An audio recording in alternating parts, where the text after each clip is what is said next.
শিশু রামিসাকে ধর্ষণ ও হত্যার ঘটনায় বিচারের দাবিতে নাটোরে বিক্ষোভ হচ্ছে। এই মুহূর্তে সেখানে রয়েছেন সহকর্মী নাজমুল হাসান।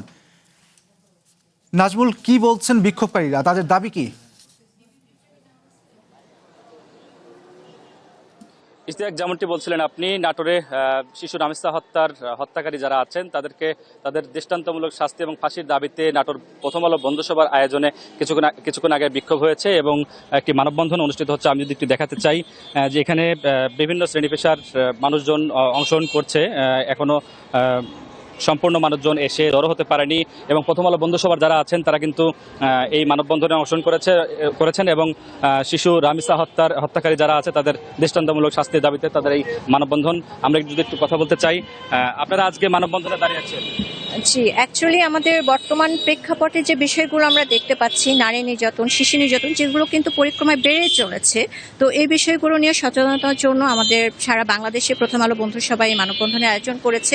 আমরা চেষ্টা করছি যে আমাদের এই মানববন্ধনের মাধ্যমে যাতে জনগণ সচেতন হয় আর ভবিষ্যতে এই ধরনের ঘটনাগুলো না ঘটে। আমরা কথা বলছিলাম একজন শিক্ষার্থীর সাথে, এখানে আরো একজনের সাথে আমরা কথা বলার চেষ্টা করব। আপনারা আজকে মানববন্ধন করছেন শিশু রামিসা হত্যার প্রতিবাদে। শুধু রামিসা হত্যা নয়, সারা দেশে আমরা লক্ষ্য করছি প্রায় প্রতিদিনই কোনো নারী অথবা শিশু ধর্ষণের শিকার হচ্ছে, নিগৃহীত শিকার হচ্ছে। এমনকি পরিবার এবং তার পরিবারের পাশাপাশি যে তার সমাজ আছে, সেই সমাজের উচ্ছৃঙ্খল যুবক, এমনকি তরুণ বয়স্কদের দ্বারাও কোমলমতি শিশুরা নির্যাতনের শিকার হচ্ছে, ধর্ষণের শিকার হচ্ছে। এটি একটি সুন্দর সমাজ বিনির্মাণের ক্ষেত্রে একটি বড় বাধা, যেখানে আমরা চাই যে নারীরা নিরাপত্তার সাথে আমাদের এই সমাজে বসবাস করবে এবং তাদের যেন নিরাপত্তা দেওয়ার ক্ষেত্রে রাষ্ট্রের একটা গুরুত্বপূর্ণ ভূমিকা রয়েছে, একই সাথে আইন শৃঙ্খলা বাহিনীরও একটি বড় ভূমিকা রয়েছে। আমরা কথা বলছিলাম মানববন্ধনে যারা অংশগ্রহণ করেছে তাদের সাথে, তারা কি বলছিলেন।